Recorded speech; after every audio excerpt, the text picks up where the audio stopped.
जनपद जालौन में cyber crime थाना और कोतवाली पुलिस की संयुक्त टीम ने एक बड़ी सफलता हासिल करते हुए अंतर्राज्यीय साइबर ठग गिरोह का पर्दाफाश किया है। गिरोह के 7 बदमाशों को गिरफ्तार कर उनके कब्जे से भारी मात्रा में फर्जी दस्तावेज, बैंकिंग सामग्री और इलेक्ट्रॉनिक उपकरण बरामद किए गए हैं। गिरफ्तार किए गए आरोपी ऑनलाइन गेमिंग एप्स जैसे क्रिकबज़, फेयर प्ले और लोटस आदि के जरिए लोगों को ठगते थे। पुलिस लाइन उरई में प्रेस वार्ता करके बुधवार को खुलासा करते हुए एसपी डॉक्टर दुर्गेश कुमार ने बताया कि 4 जून को साइबर थाना व कोतवाली जालौन पुलिस की टीम को सूचना मिली कि जालौन क्षेत्र के एक मकान में 7 से 8 लोग रुके हुए हैं, जो फर्जी बैंक खातों के माध्यम से लोगों को ऑनलाइन गेम खिलाकर ठगी कर रहे हैं। मुखबिर की सूचना पर पुलिस टीम ने छापेमारी कर 7 अभियुक्तों को रंगे हाथ गिरफ्तार किया। उनके पास से 133 ATM card, 108 passbook, 11 chequebook, 80 SIM card, 32 mobile phone, 2 laptop, एक वाईफाई डिवाइस, 14 क्यूआर कोड और हजारों रुपए बरामद किए गए। आरोपियों ने यह भी कबूला कि वे अलग अलग शहरों में जाकर असली पहचान छिपाकर किराए के मकानों में रहते थे और कुछ ही समय में जगह बदल लेते थे ताकि किसी को उन पर शक न हो। इसके अलावा वे लेन देन के नाम पर लोगों से उनके खाते, एटीएम और पासबुक भी ले लेते थे और उन्हीं खातों का इस्तेमाल ठगी में करते थे।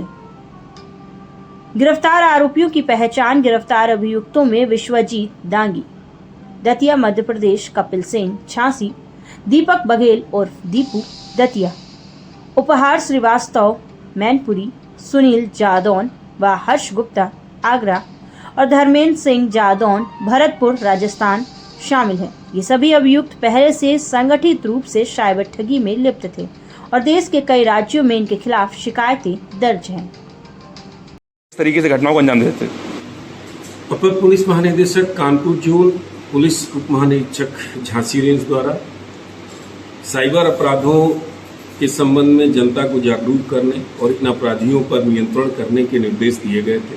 उपक्रम में साइबर थाना और जालौन पुलिस ने मुखबिरों का संजाल बिछा रखा था। जानकारी हुई कि कुछ नवयुवक जालौन में विगत 1 माह से कमरे पर किराए लेकर गेमिंग प्लेटफॉर्म जैसे क्रिकबज़, फेयर प्ले, लोटस इत्यादि के माध्यम से जनता को जोड़कर उनसे ऑनलाइन बेटिंग करा रहे हैं इलीगल तरीके से और उनके साथ ठगी कर रहे हैं।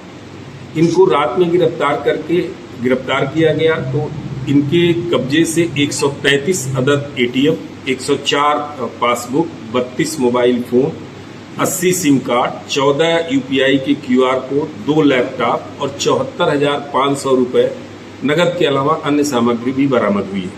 ये कुल 7 अभियुक्त हैं जो दतिया, झांसी, आगरा, मैनपुरी के रहने वाले हैं, जिनका सरगना है विश्वजीत दांगी जो दतिया का रहने वाला है।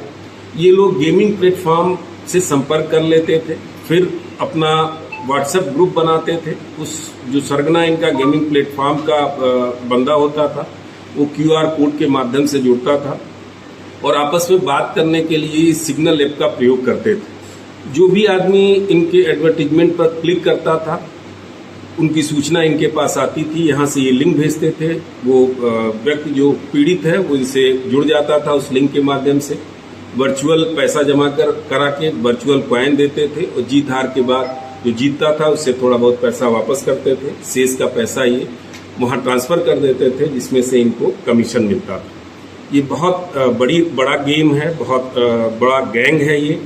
इसको हम लोगों ने वर्कआउट किया है, इसमें और आगे अभी विवेचना कर रहे हैं। काफ़ी बड़ी संख्या में ये जो आपके एटीएम और पासबुक बरामद हुए हैं, ये गरीब लोगों को जो बहुत ज़्यादा जिनको जानकारी नहीं है साइबर के अपराधों के बारे में, उनको कुछ पैसे दे के उनसे खुलवाते हैं और खुलवा के उनका पासबुक और एटीएम सारा कुछ अपने पास रख लेते हैं और इनकी आइडेंटिटी कभी क्लियर हो नहीं पाती।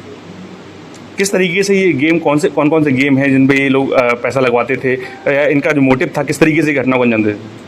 अभी देखिए, जैसे जो अभी तक की विवेचना से बात आई है, क्रिकबज़, फेयर प्ले और लोटस जो गेमिंग प्लेटफॉर्म है उनके लोगों से ये संपर्क करते थे। स्वयं एक व्हाट्सएप ग्रुप बनाते थे अपने लोगों का। उस व्हाट्सएप ग्रुप का वेब खोल के और गेमिंग प्लेटफॉर्म के प्रतिनिधि को वो QR कोड भेजते थे, बगैर IP एड्रेस डिस्क्लोज किए उनसे जुड़ जाता था और इनको एक्सेस मिल जाता था वहां के प्लेटफॉर्म का। फिर जो आदमी भी कहीं भी हिंदुस्तान में बैठा हुआ उस एडवर्टीजमेंट को क्लिक करता था, इसकी सूचना इन तक या तो सीधे आती थी या प्लेटफॉर्म का प्रतिनिधि इनको दे देता था। ये उस आदमी को एक लिंक भेजते थे और उसको एक्सेप्ट करने के लिए कहते थे। जैसे ही लिंक ओपन करता था उनके साथ जुड़ जाता था। फिर सिग्नल ऐप के माध्यम से ये ग्राहक और ये दोनों संपर्क में आ जाते थे। इनसे जितना पैसा होता था बताते जाते थे, लेकिन मिनिमम अमाउंट इन्होंने फिक्स कर रखा था 300 रुपये का। उसमें उनको कॉइन, वर्चुअल कॉइन देते थे। फिर जैसे सपोज करिए कि किसी क्रिकेट मैच पर लगा है तो उसमें हार जीत के हिसाब से वो बेटिंग कराते थे। कराने के बाद जो पैसा हार जाता था उसका रख लेते थे, बाकी जो कुछ जीतते थे उनको थोड़ा बहुत पैसा ये वापस करते थे। ठीक।